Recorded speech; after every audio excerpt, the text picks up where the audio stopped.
Buon pomeriggio e buone feste! Lo sapevate che per Iulia Concordia passava una degli assi viari più importanti dell'antichità? Ebbene, si trattava della Via Annia, forse strada costruita nel 153 a.C., nel 131 a.C., ma vi assicuro che gli studiosi discutono ancora sulle date effettive di realizzazione di questa via. In ogni caso, doveva partire da Adria, oggi in provincia di Rovigo, e arrivare ad Aquileia. Quindi arrivando in quel territorio in un periodo cosiddetto di romanizzazione delle terre tra Veneto e Friuli Venezia Giulia. Noi sappiamo che però da Adria partiva un'altra strada, la via Popiglia, che arrivava a Rimini, e da Rimini la via Flaminia che arrivava a Roma. Di conseguenza la via Annia non faceva che completare un grande percorso che avrebbe collegato Aquileia direttamente alla grande Roma. Bene, quali sono i monumenti, i reperti che è possibile vedere visitando la nostra cittadina?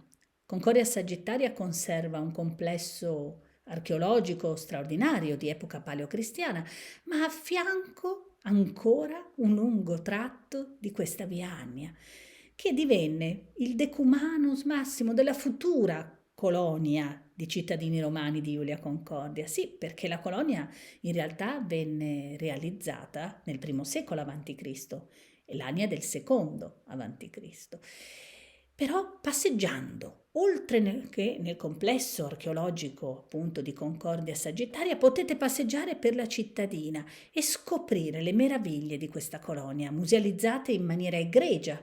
Una porta urbis, per esempio, una delle postiere, delle porte secondarie della cinta muraria, le terme, quello che rimane di un calidarium, del tepidarium, una domus, la domus dei Signini, chiamata così dalla tecnica musiva attuata proprio all'interno di una delle pavimentazioni.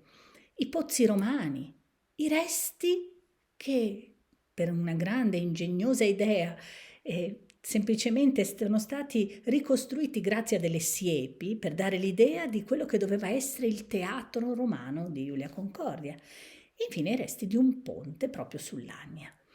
Bene, una passeggiata che spero possiate fare anche in questi giorni che magari ci costringono un po' di più a rimanere a casa, ma all'indomani delle feste, sperando presto che possiate invece venire e completare il percorso con l'area archeologica e con il museo di Portogruaro, naturalmente, vi saluto e vi auguro ancora buon Natale.